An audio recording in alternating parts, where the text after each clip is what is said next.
장 1절로 10절까지는 말씀입니다. 고린도에서의 바울사도의 사역, 고린도에서의 바울사도의 사역이라고 하는 제목으로 하나님 말씀드리기를 원합니다. 바울사도는 다른 곳에서와 달리 아단에서는 전혀 핍박을 받지 않았어요. 그런데 그곳에서의 선교 활동은 다른 곳에 비해 성과가, 열매가 적었다는 것입니다. 아덴 사람들은 복음에 대해서 다른 도시의 사람들보다 관대한 태도를 보였지만 그렇다고 해서 그들이 십자가 복음을 그대로 받아들이지는 않았다는 것입니다. 아덴 사람들은 복음에 대해서 이것도 아니고 저것도 아닌 태도를 취했어요. 그들의 지적인 자부심과 지식에 대한 추구욕에 그들로 하여금 복음에서 점점 멀어지겠다는 것입니다. 그래서 지도가 나올 터인데 바울사도는 서쪽으로 대략 70km 정도 떨어진 고린도로 여행을 갑니다. 고린도는 바울사도가 방문했을 당시 그리스의 로마의 관할 수도였다는 것이지요. 그리스도는 고린도의 수도일 뿐만 아니라 사람들이 아주 분주하게 움직이는 것이고 상업적으로 건강이 있었어요. 자연적인 경강이 굉장히 뛰어났고 훌륭했으며 사람들이 그 자연 경강에 매료되어서 많은 유럽의 사람들이 몰려들었다는 것입니다. 그런데 고린도 사람들이 예배하는 여러 신들 가운데 가장 높이 받드는 신이 뭐냐? 다음 그림에 보면 아프로디테라고 하는 신입니다. 여러분 사랑의 비너스 아세요? 바로 이게 아프로디테라고 하는 신이라는 것입니다. 그런데 이 신은 여러 신 가운데 성을 관장하는 신입니다. 우리 이것을 통해서 고린도에서의 문란한 분위기를 엿볼 수 있다는 것이지요. 그런데 바울사도는 고린도에서 예수 증거를 얼마나 했느냐? 1년 6개월 동안 체류하면서 했다는 것이지요. 우리가 잘 아는 것처럼 필리포에서는 2달이 있었어. 데살로니가에서는 한 3주 정도 있었습니다. 그 베레에서는 그보다도 적게 있었을 거예요. 그런데 아덴에서도 그렇고 고린도에서는 이렇게 1년 6개월 동안 체류하면서 십자가의 복음, 생명의 복음을 전했다는 것입니다. 그 모습을 이 시간 잠시 생각해 보면서 은혜 나누기를 원합니다. 먼저 1절과 11절 보겠습니다. 1절 시작. 그 후에 바울이 아덴을 떠나 고린도에 이르러 11절입니다. 1년 6개월을 머물며 그들 가운데에서 하나님 말씀을 가르치니라. 아멘. 아덴을 우상의 도시다 이렇게 얘기하면 고린도는 음란의 도시다 라고 규정할 수 있어요. 아덴은 정치, 철학, 예술의 중심지이고 발상지입니다. 그런데 아덴에서 서쪽으로 70km 정도 떨어진 고린도는 상업적으로 굉장히 뛰어났고 무역의 도시였습니다. 그러나 거기는 방탕과 쾌락과 물질과 음란을 상징하는 죄악의 도시였다는 것입니다. 그 당시 고린도 사람들이라 하면 저 음란한 사람들이라고 할 정도로 고린도는 상당히 타락한 도시였다는 것입니다. 아프로디테라고 하는 신전을 중심으로 종교 활동을 아주 왕성하게 벌였는데 아프로디테 신전에서는 한 1000명 정도의 공장, 그러니까 종교적인 창녀들이 있었다는 것입니다. 이런 죄악의 도시 고린도에 드디어 바울사도가 입성을 해요. 우리는 고린도에 바울사도가 도착한 사건을 전체적인 시각에서 바라볼 수 있어야 한다라고 하는 것입니다. 왜 하나님은 소아시아의 전도를 막으시고 드로아에서 에게로 185km를 가게 하셨을까? 그리고 결국은 유럽으로 들어가는 네아폴리 항구를 통해서 15km 더 가서 빌립보, 그리고 빌립보를 거쳐서 데살로니카를 거쳐서 베레아까지 가게 하셨을까? 이것은 유럽을 향한 하나님 마음이 있었다는 것이고 유럽 전도의 신호탄이 되었다는 것입니다. 드디어 본격적으로 하나님께서는 그 당시 종교, 철학, 미술, 문화의 상징이었던 지금의 아덴을 점령하게 하시고 그 다음에는 상업과 쾌락의 도시인 고린도를 점령하게 하셨다는 것입니다. 그리고 곧 에베소에 들어가서 3년 동안 머물게 되는 것이지요. 그 다음에는 로마까지 가서 십자가의 복음, 생명의 복음, 피의 복음을 전했다는 것입니다. 왜 그러느냐? 사도행전 1장 8절이 이루어지기 원했던 것이지요. 오직 성령이 너에게 임하시면 너희가 권능을 받고 예루살렘과 온 유대와 사마리아와 땅끝까지 이르러 내 증인이 되리라 라고 하는 이 거대하고 강력하고 엄청난 역사가 결국은 이제 이루어지는 것입니다.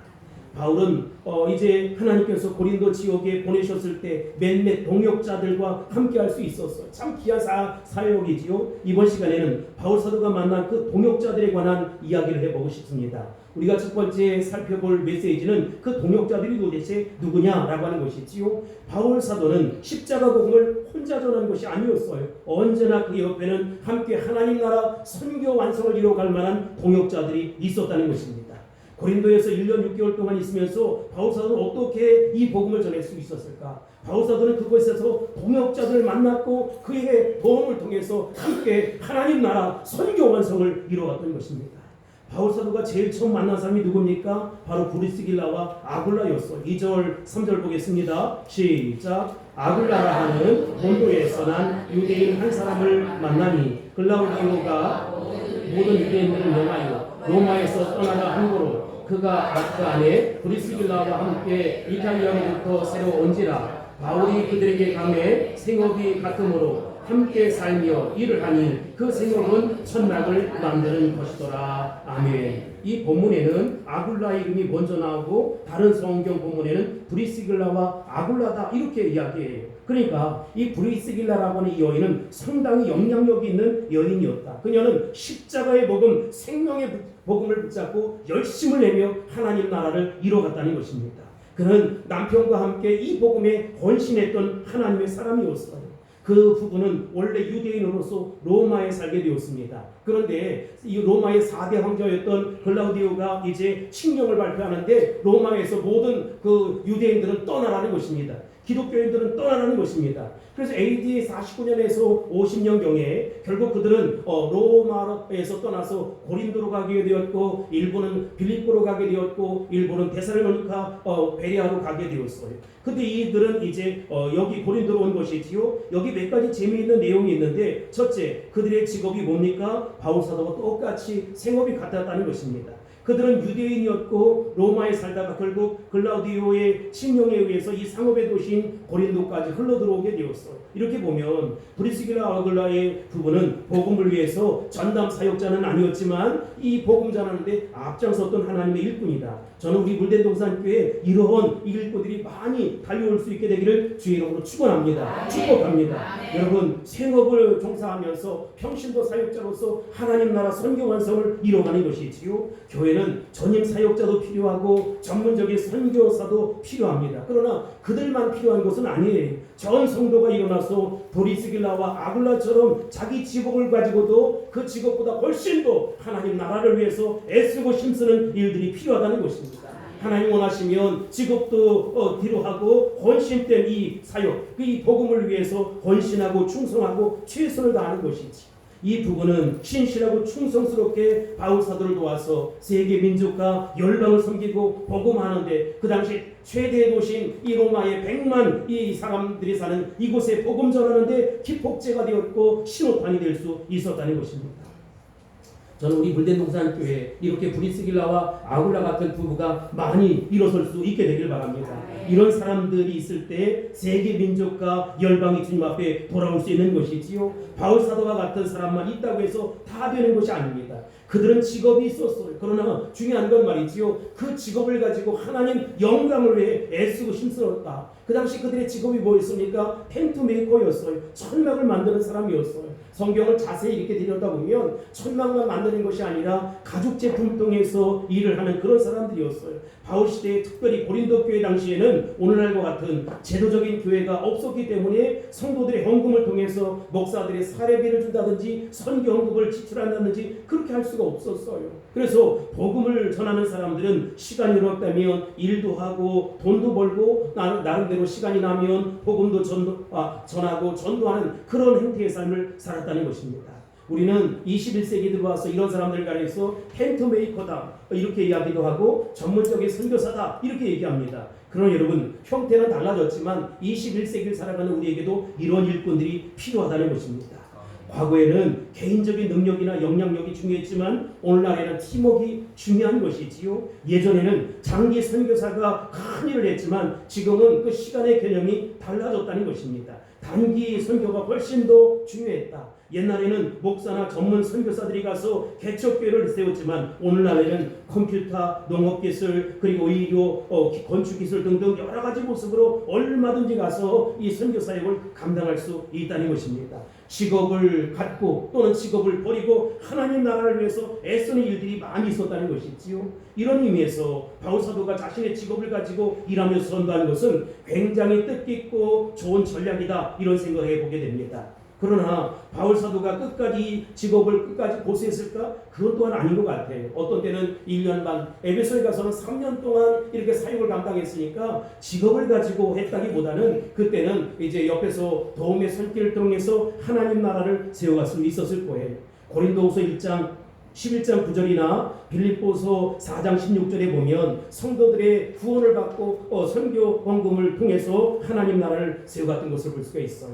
지난 2006년 4월 13일 지병인 간암으로 소천하신 시카고 의대 당뇨 연구센터의 윤지원 소장을 소개하기 원합니다. 그분은 원래 목사님이셨어요. 목회를 하는 분이었어요. 그런데 당뇨병 연구에서 세계적인 권위를 가졌고 1998년 KBS 한국을 빛낸 학술상을 받기도 했고 또 2000년도에는 호암의학상을 받기도 했습니다. 한참 그가 노벨상 후보로 물망에 오르다가 소천을 하고 말았어요. 그러나 그는 1985년부터 무려 18년 동안 의사로서 병원에서 당뇨병 환자들을 돌보기도 했고 그리고 금요일 또는 주말, 토요일 주중에는 시간을 내어서 캘거리에 있는 한인교회에서 설교 사역을 감당했다는 것입니다.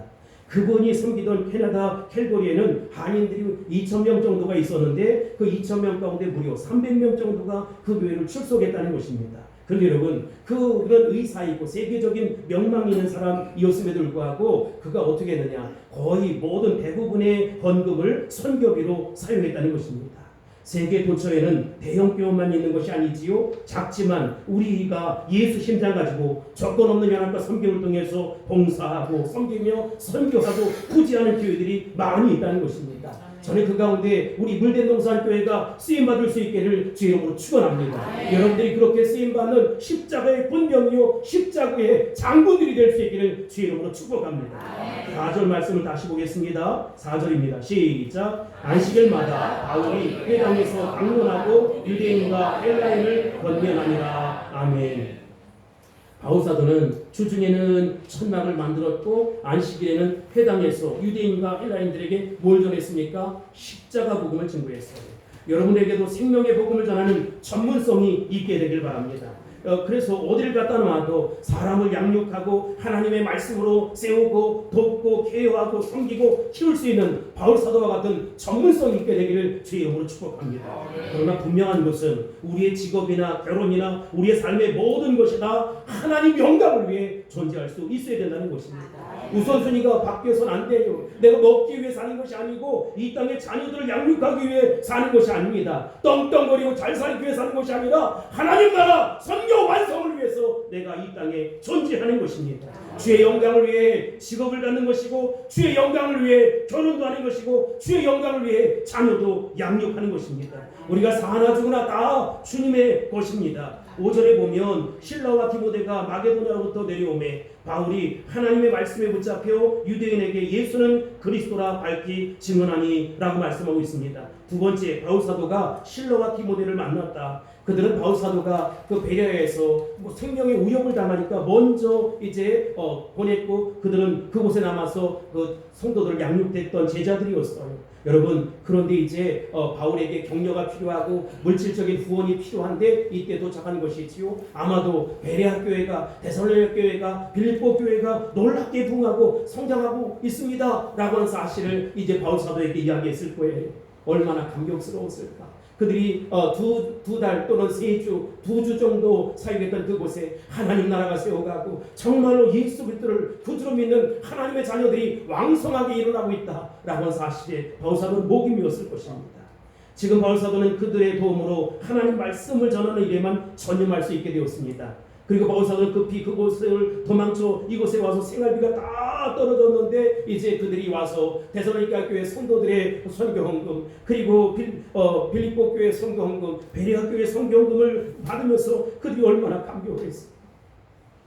내가 2달, 3주, 2주 정도 양육했던 그 성도들이 믿음으로 자라서 복음의 씨를 내리고 내가 하나님 나라 선교 완성 이뤄가라고 이렇게 도움의 손길을 주다니 하나님 감사합니다. 뿐만 아니라 동역의 기쁨을 나누며 하나님 앞에 얼마나 감사 기도를 했을까.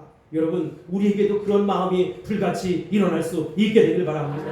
하나님 나라를 세워가야 합니다. 하나님 나라가 이루어서야 합니다. 오늘 5절에 보면 그런데 바울 사도가 뭐에 붙잡혔대요? 하나님 말씀에 붙잡혔다는 것입니다. 바울사도는 항상 언제나 늘 말씀에 붙잡혔다. 하나님 말씀에 사로잡혔다는 것입니다. 그렇다면 여러분에게 묻겠습니다. 여러분 도대체 무엇에 붙잡혀 살아가십니까? 돈에 붙잡혀 살아가십니까? 성공에 붙잡혀 살아가십니까? 아니 급급한 나의 삶의 모습 속에 붙잡혀 살아가십니까? 바울사도의 관심은 어딜 가든지 무엇을 하든지 누구를 만나든지 예수 그리스도를 전하는 것입니다. 예수가 그리스도라고 하는 이 사실을 전하는 것보다 그에게는 더 귀한 것이 없었다는 것입니다. 예수 복음 전하려고 직업이 필요했고, 예수 복음 전하려고 물질이 필요했고, 예수 복음 전하려고 이 땅에 존재했다는 것입니다. 그런 간곡곳마다 담대하게 예수는 그리스도라고 십자가를 전하고 복음의 능력을 전하기 시작했던 것입니다. 예수는 그리스도라, 예수는 메시아다, 예수는 우리의 주님이시다, 예수님은 우리의 구원자다. 그것을 전했다는 것입니다. 누구에게 이 복음을 먼저 전합니까? 5절에 보면 유대인들에게 전했어요. 사실 바울사도는 이방인들을 위한 사도 아니겠습니까? 그렇지만 1차, 2차 전도 여행을 하면서 언제나 마음속에 들리는 것은 이방인들도 주님 앞에 돌아와야 하지만 이 택한 백성인 유대인들이 주님 앞에 돌아올 수 있어야 된다. 그래서 그는 언제나 짝사랑을 했던 것이지요. 그런데 그들은 안 믿어요. 오히려 안 믿을 뿐만 아니라 반항하고 대적하고 회방했습니다. 바울사도가 얼마나 속상했을까. 사실 이방인들은 복음에 찌꺼기만 갖다 줘도 그들이 흥분하고 열정적으로 그렇게 복음에 헌신하고 충성했는데 도대체 택한 백성이라는 유대인들은 왜 이럴까? 아마 우리 주변에도 이런 이들이 있을 거예요. 밖에 나가서 예수 복음 십자가 복음 열심히 전하면 그들이 주님 앞에 돌아와서 하나님 자녀된 권세를 누리고 마음의 평강을 누리고 행복함을 누리는 이들이 있어. 아, 참 감사하다. 근데 집에 돌아가면 내 자식이, 내 남편이, 내 아내가, 내 형제가, 내 부모가 예수를 믿지 않는 거예요. 그게 얼마나 안타까운지 알 수 없어요. 우리 목사님들 가운데에도 밖에 나가서 열심히 설교하면 많은 사람들이 은혜 받고 주님 앞에 헌신하고 하나님의 축복 속에 살아가는데 정작 우리 집에 돌아가면 사망의 음침한 골짜기 같고 정말 천국을 소망하는 자들이 아니라 마치 지옥과 지옥 백성과 방불한 삶을 살아가는 거 보면 얼마나 안타까운지 알 수 없어요. 속이 다 견딜 수가 없어요. 미칠 지경이라는 것입니다. 여기 6절에 보세요. 시작. 그들이 대적하여 비방하거늘 바울이 옷을 풀면서 이르되 너희 피가 너희 머리로 돌아갈 것이요 나는 깨끗하니라. 이후에는 이방인에게로 가리라 하고. 아멘. 바울 사도는 유대인들이 욕을 퍼붓자 옷에서 뭘 합니까? 먼지를 털어버려요. 그리고 이렇게 이야기합니다. 나는 너희들의 피값에 대하여 깨끗하다. 너희 피는 너희에게 돌아갈 것이다. 나는 이제 이방인에게로 가겠다라고 이야기합니다. 얼마나 속상했으면, 얼마나 괴로웠으면, 얼마나 답답했으면 이랬을까. 자신의 민족이었던 유대 민족에게 배신감을 느끼고 가슴 아프하는 것이지요. 여러분, 우리 집안 식구는 전도하지 못하고 밖에 나가서 많은 사람들에게 복음을 전할 때 그 전도하는 심정이 어떻습니까? 다른 사람들은 구원시키면서 장차 그 자기 가족들은 정작 구원하지 못할 때 여러분 내 가슴에 멍울이 것이고 피눈물이 흐르는 것입니다. 세 번째로 동역자들을 보겠습니다. 7절 8절입니다. 시작. 거기서 옮겨 하나님을 경외하는 디도 유스도라는 사람의 집에 들어가니 그 집은 회당 옆이라. 또 회당장 그리스도가가 온 집안과 더불어 주를 믿으며 수많은 고린도 사람도 듣고 믿어 세례를 받더라. 아멘. 아마 디도 유스도라고 하는 사람은 고린도 지역에 살고 있는 사람 같아요. 그 집에 찾아가서 신방을 했어요. 근데 마침 그 옆에 회당이 있는 거예요. 근데 회당장 그리스도와 이제 아주 상당히 친밀했던 것 같아요. 바울 사도가 유스도라는 그 집에 먼저 유숙을 했어요. 자주 왔다 갔다 했던 회당장을 만나게 되었어요. 그들에게 십자가 복음을 전하는 것입니다. 생명의 복음을 전하는 것입니다. 그래서 회당장도 예수 믿고 디도 유스도도 주 앞에 돌아왔다는 것입니다. 여러분 다른 방법이 없어요. 우리가 전해야 될 것은 예수 그리스도의 십자가입니다. 십자가만이 우리를 살린다. 십자가만이 우리 인생을 역전시킬 수 있다. 십자가만이 우리 인생의 회복의 역사가 일어난다. 십자가만이 우리를 치유할 수 있고 십자가의 능력만이 우리를 구원받은 하나님의 자녀로 만든다는 것입니다. 여러분 그 주님의 보혈을 의지하는 이 아침 될 수 있게 되길 바랍니다. 다 잊어버려도 십자가 예수 보혈의 능력을 의지하고 돌아가는 저와 여러분이 다 될 수 있기를 주의 이름으로 축원합니다. 축복합니다. 할렐루야. 회당장 그리스도에게 두 가지 사실을 얘기했어요. 그랬는데 첫째, 온 가족이 다 예수를 믿게 되었다. 이 얼마나 놀라운 축복입니까? 부모님은 예수님을 안 믿고 홀로 예수 믿는 짱믿음을 가진 여러분, 얼마나 힘들고 어렵습니까? 그러나 이 회당장은 자신이 예수 앞에 돌아설 뿐 아니라 다 구원함에 이르게 되었다. 여러분의 가정도 주 예수를 믿어라, 그리하면 너와 내 집이 구원을 얻으리라 라고 말씀처럼 모두가 다 구원의 품으로 나올 수 있길 바라고 주님 품에 안기는 역사 있기를 주 이름으로 축원합니다. 축복합니다. 그런데 그리스도라는 회당장에 관해서 또 한 가지 특이한 사실을 기억하고 있어요. 이 사람 때문에 고린도에 있는 많은 사람들이 예수님을 믿게 되었다. 온 집안이 예수 믿으면서 수다한 사람들이 다 예수 믿고 세례를 받게 되었다. 물론 일방적인 하나님의 은혜입니다. 그리스도 때문에 그런 것이 아니라 하나님께서 역사한 것이지. 여러분, 여러분의 가정에도 이러한 놀라운 역사가 일어날 수 있게 되길 바랍니다. 할렐루야.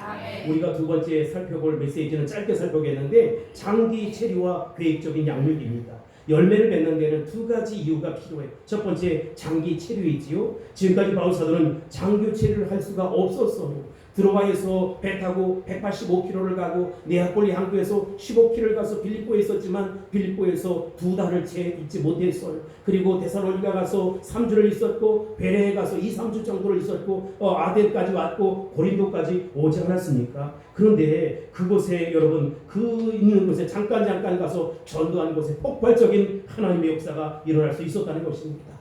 그런 정말 죽음을 무릅쓰고 전도를 했지만 핍박이 있었지만 기적의 역사가 일어났다는 것이지요. 그런데 이 고린도에 와서 1년 6개월 동안 장기 치료를 할 수 있었다. 두 번째, 계획적인 선교 전략에 있는 양육을 통해서 이들이 훈련을 받게 되었다. 여러분, 1년 6개월 동안 있으면서 놀라운 부흥의 역사가 있었다. 우리 교회도 1년 6개월 동안 하나님의 부흥을 허락해 주지 않았습니까? 1년 6개월이라는 기간이 짧지만 긴 기간이고 길지만 짧은 기간이라는 것이지요. 충분하게 양육을 받을 수 있는 기간이라는 것입니다. 우리나라에 100여 년 전에 선교사님들이 왔어요. 우리 선교사님들이 왔는데 그때 아펜살라 언더우도 많이 이야기하지만 그들이 이 땅에 와서 얼마나 많은 사람들에게 복음을 전했겠습니까? 겨우 몇 사람 만나서 복음을 전하는 것이 있어요. 어떤 이들은 그저 왔다가 풍토병에 걸려 죽기도 하고 한두 사람 만나고서 그렇게 하나님 앞에 간 사람도 있었어요. 근데 여러분, 100년이 지난 지금은 1000만 명이 예수 믿게 되었다는 것입니다. 어디를 가든지 몇 사람만 집중적으로 가르치면 그것이 100년 지나면 1000만 명이 될 수 있다. 이게 하나님의 방법이다. 이게 하나님의 부흥의 놀라운 역사라는 것입니다.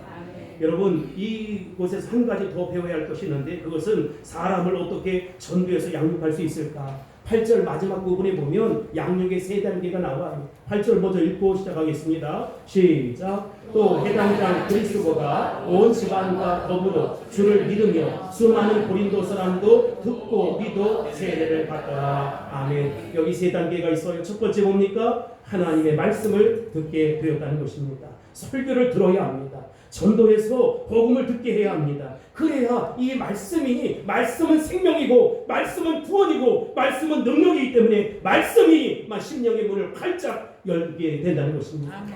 여러분, 이 복음 제시가 중요해요. 그리고 복음이 그 안에 들어와서 역사를, 그 사람은 안 되다니요. 여러분, 하나님은 모든 사람이 구원받기를 원하며 진리를 하는데 이르기를 원한다는 것입니다. 여러분, 내 사랑하는 그가 나는 구원받아 천국 가고 지옥 간다면 있을 수도 없고 있어서도 안 되는 일이지요. 그도 주님 품에 돌아와야 합니다. 그도 하나님의 자녀가 되어야 합니다. 십자가 복음을 전하자, 생명의 복음을 전하자, 보혈의 능력을 의지하고 전하자는 것입니다. 두 번째, 여러분, 믿어야 돼요.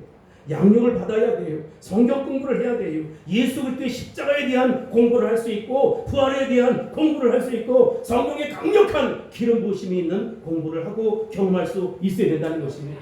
먹어봐야 맛을 알지. 체험해야 구원에 감격이 있는 것이고 체험해야 이게 믿음으로 사는 것이구나 라고 하는 것을 깨닫는 것입니다. 세 번째, 세례를 받았어요. 세례가 뭐냐? 여러분, 구원받은 사람들의 외적인 증거가 세례예요.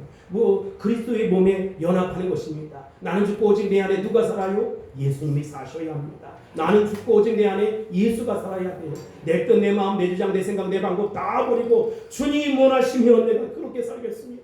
주님과 같이 살겠습니다. 주님처럼 살겠습니다 하고 내 모든 것들을 내놓는 것이지. 나는 이익과 유익을 위해 살아가는 것이 아니라 부르심을 위해 살아가는 것이고 이끄심을 위해 살아가는 것이고 보내심을 위해 살아간다. 나는 하나님 영광을 위해 살아간다 라고 다짐하는 이 아침 될 수 있게 되길 바랍니다.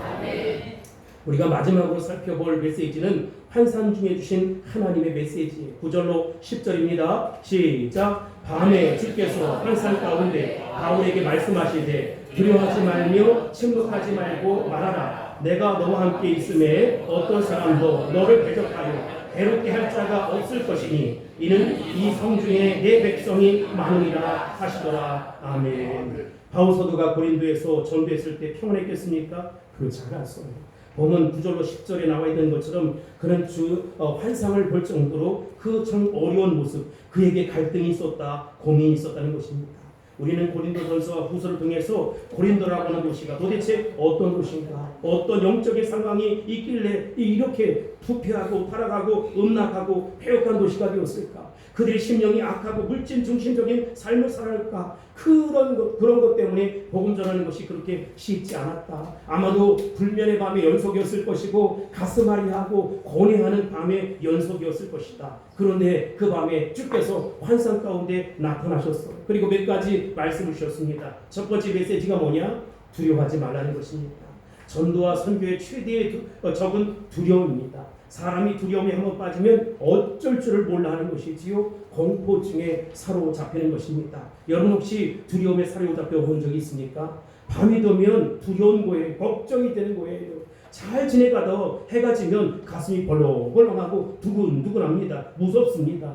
누가 옆에 꼭 있어야 합니다. 어떤 두려움에는 자기에게 두려움을 주는 대상이 구체적으로 있기도 해요. 또 어떤 두려움에는 구체적인 대상이 없는데 막연하게 불안한 거예요. 떨리는 거예요. 쿵쾅쿵쾅하는 거예요. 벌벌 떠는 거예요. 여러분 왜 그렇습니까? 육체적으로나 정신적으로나 심각한 피해가 예상됐다. 앞으로 있을 일이 있지만 있지도 않을 일들에 대해서 자꾸 두려워하는 것이지요. 일종의 피해 의식입니다. 현재는 그렇지 않지만 이럴 수도 있을 거야.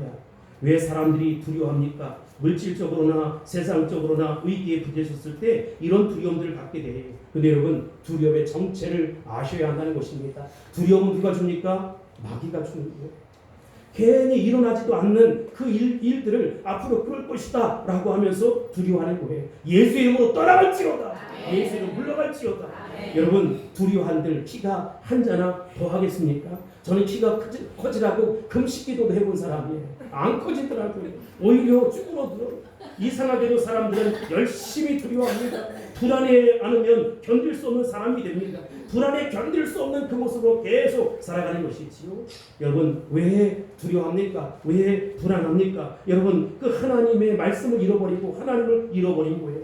정말 하나님이 나와 함께 하신다고 믿는다면 두려움은 내 안에서 싹 사라집니다. 사라질지어다. 떠나갈지어다. 근심과 걱정이 사라질 수 있게 되길 바랍니다. 두려워 말라. 아무리 핍박이라 할지라도 아무리 고통스러운 삶이라 할지라도 너는 두려워하지 말라. 믿음을 가지고 나아가라. 이것이 하나님께서 주신 첫 번째 메시지였습니다. 오늘 이 메시지가 여러분 가운데 임할 수 있게 되길 바랍니다. 두려워하지 마세요. 쫄지 마세요. 걱정하지 마세요. 다 지나가게 됩니다. 다 지나갈 것입니다. 두 번째 메시지는 침묵하지 말라. 침묵하지 말고 이 복음 전하라는 것입니다. 복음을 전하면서 손해볼 것 같은 느낌이 오는 거예요. 큰 두려움에 사로잡히는 거예요. 그런 성령님은 두려워하지 말고 할 말을 하라는 것입니다.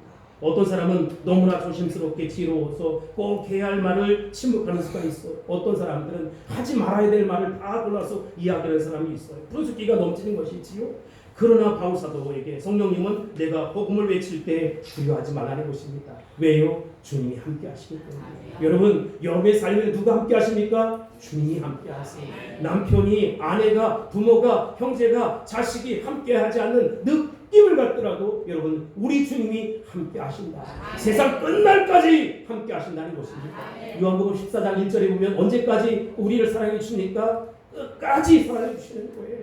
우리 주님은 우리를 끝까지 사랑해 준다는 사실을 믿으시기 바랍니다. 세 번째 메시지는 내가 너와 함께 있겠다라고 하는 것이지요. 이 말씀이 얼마나 좋은지 알 수가 없어요. 하나님의 약속은 확실합니다. 하나님의 언약은 확실합니다. 민수기 23장 19절 보겠습니다. 뭐라고 얘기합니까? 민수기 23장 19절 다음 넘겨주세요. 시작. 하나님은 사람이 아니시니 거짓말을 하지 않으시고 인생이 아니시니 후회가 없으시도다. 어찌 그 말씀하신 바를 행하지 않으시며 하신 말씀을 실행하지 않으시랴. 아멘. 하나님이 하신 말씀은 반드시 이루어진다. 우리와 함께 있겠다고 말씀하신 그분은 반드시 내 삶 속에 그 말씀 이루어지게 하신다는 것입니다. 그러니 주 안에 있는 나에게 딴 것임이 있을 수 없다는 것입니다. 주님과 맺은 그 언약은 영 불변하다는 것이지요. 성령의 음성, 주의 음성 들을 수 있게 되길 바랍니다. 밤마다 환상을 가지고 기대감을 가지고 그 음성을 들을 수 있게 되길 바랍니다. 아무리 해도 안 들리면 그래도 실망하지 마세요. 이제 음성이 안 들린다. 성경 말씀을 들으세요. 성경 말씀은 틀림이 없으니까 뭐라고 하십니까? 여호수아서 1장 9절입니다. 시작. 내가 내게 명령하는 것이 아니냐. 강하고 담대하라. 두려워하지 말며 놀라지 말라. 내가 어디를 가든지 내 하나님 여호와가 너와 함께 하느니라 하시니라. 아멘. 여러분, 강하고 담대하라는 것이지요. 두려워하지 말고 놀라지 말라는 것입니다. 어디를 가든지 내 하나님 여호와가 너와 우리와 함께 하신다는 것입니다. 아멘. 그러니 여러분, 두려워하지 마세요. 놀라지 마세요. 우리 하나님이 우리를 지켜 주십니다. 그저 시시한 것, 사소한 것, 언짢은 것, 그런 것에 기대하지 말고 분명하고 확실하고 선명한 하나님의 말씀을 붙잡을 수 있게 되길 바랍니다. 아멘. 이사야 41장 10절입니다. 시작. 두려워하지 말라. 내가 너와 함께 하느니라. 놀라지 말라. 나는 내 하나님이 됩니다. 내가 너를 굳세게 하리라. 참으로 너를 도와주리라. 참으로 나의 의로운 오른손으로 너를 붙들리라. 아멘. 요한복음 14장 1절입니다. 시작. 너희는 마음에 근심하지 말라. 하나님을 믿으니 또 나를 믿으라. 아멘. 요한복음 14장 27절 노란 부분만 하겠습니다. 시작. 평안을 너희에게 주노니 곧 나의 평안을 너희에게 주노라. 하나님의 평안을 갖고 돌아가시기 바랍니다. 오늘 믿음의 그릇에 하나님의 평안을 잔뜩 부어서 돌아갈 수 있게 됩니다. 네 번째 메시지는 너를 대적할 자가 없을 것이다. 너를 해방할 자가 없을 것이다. 라고 환상입니다. 여러분, 그러나 요한복음 16장 33절을 보세요. 다음 요한복음 16장 33절입니다. 시작. 이것을 너희에게 이르는 것은 너희로 내 안에서 평안을 누리게 하려 합니다. 세상에서는 너희가 환난을 당하나 담대하라. 내가 세상을 이겼노라. 아멘. 로마서 8장 31절 보겠습니다. 시작. 그런즉 이 일에 대하여 우리가 무슨 말하리요? 만일 하나님이 우리를 위하시면 누가 우리를 대적하리요? 여러분, 누가 우리를 대적하겠습니까? 32절, 33절 시작. 누가 능히 하나님께서 택하신 자들을 고발하리요? 의롭다 하신 이는 하나님이시니라. 아멘. 34절. 누가 정죄하리요? 죽으실 뿐 아니라 다시 살아나신 이는 그리스도 예수입니다. 그는 하나님 편에 계신 자요 우리를 위하여 강구하시는 자시니라. 아멘. 안심하라. 내니 두려워 말라. 나는 내 하나님이라. 내가 너와 함께 할 것이다. 너의 대적이 너희를 어떻게 하지 못할 것이다. 내가 사막의 음침한 골짜기로 달릴지라도 해를 두려워하지 않을 것은 내가 너와 항상 함께 있을 것이다. 여러분, 이 믿음이 있게 되길 바랍니다. 다섯 번째, 이성의 내 백성이 많다는 것입니다. 왜 바울사도는 그 고린도에 1년 6개월을 머물렀을까? 그 이유는 간단합니다. 내 백성이 거기 있다는 것입니다. 내 백성을 그래서 위로하라는 것이지요. 내 백성을 찾으라는 것입니다. 내 백성이 지금 폐역한 도시에서 우상 숭배와 부패로 말로 할 수 없는 죄악 가운데 허우적거리고 있다는 것입니다. 바울사가 들었던 고린도 안에 내 백성이 있다. 이 음성을 여러분도 들을 수 있게 되길 바랍니다. 제가 우리 교회가 청평저 가평으로 이사 간다고 하니까 왜 시골로 가려고 하냐? 거기 누가 있다? 이런 사람들이 있더라. 북한 땅에 내가 택한 백성이 있다. 너는 가서 그들을 건져라. 중국의 12억 가운데 내 백성이 있다. 그 공산주의자들에게 물들어 있고 가난과 잘못된 종교 속에서 하나님도 모르고 방탕하게 살고 있는 그들이 있다. 그 사람을 건져내라는 것입니다. 제가 하나님을 몸으로 숨겨 기도하는데 남양주의 청평에 가평에 내 백성이 있다는 것입니다. 가서 그들을 건져내라는 것입니다. 병든 자, 가난한 자, 소외된 자, 상처받은 자, 아픈 자 그들을 건져내라는 것입니다. 여러분 그들을 건져낼 수 있어야 된다는 것입니다. 이건 주님이 우리를 향해 들어 주신 메시지예요. 고린도에 내 백성이 있는 것처럼 남양주에 청평에 간평에 하나님께서 기다리는 내 백성이 있다는 것입니다. 울부짖는 내 백성이 있다는 것입니다. 가난에 떠는 내 백성이 있다는 것입니다. 소외된 내 백성이 있다. 상처받은 내 백성이 있다. 병든 그 내 백성이 있다. 그들을 건져내라. 물대동산교회가 건져내라. 황병원 목사가 건져내라고 우리 주님이 말씀하시는 것입니다. 여기 11절 보겠습니다. 시작. 1년 6개월을 머물며 그들 가운데서 하나님 말씀을 가르치니라. 아멘. 여러분 바울사도는 1년 6개월 동안 고린도에 머물면서 뭘 했느냐? 하나님 말씀을 가르쳤어요. 주님이 그곳에 거기 머물길 원하셨어. 그거는 가라 하면 가고 서면 서라 하는 것 아니겠습니까? 전설에 의하면 그는 187개 교회를 개척했다고 하잖아요. 그리고 많은 교회를 개척했어요. 그래서 제일 오래 머물렀던 것이 에베소에 3년이고 그리고 두 번째 고린도에 1년 6개월, 대부분 2주 또 3주, 한 달, 두 달 이렇게 하면서 예수 심장 가지고 하나님 나라를 세워가는 일에 앞장섰어요. 내 백성을 건지기 위해서, 내 백성을 구원해내기 위해서 그는 모든 것을 내려놓았다는 것입니다. 심지어는 결혼도 하지 아니하고 모든 것을 내려놓고 하나님 나라 선교 완성을 위해서 애쓰고 힘썼다는 거예요. 여러분 우리에게도 그렇다고 결혼을 하지 말라 이런 것은 아니고 여러분들이 있는 곳을 그대로 주님 기뻐하시니까 복음의 열정을 가지고 선교의 열정을 가지고 하나님 나라 선교 완성에 헌신할 수 있게 되길 바랍니다.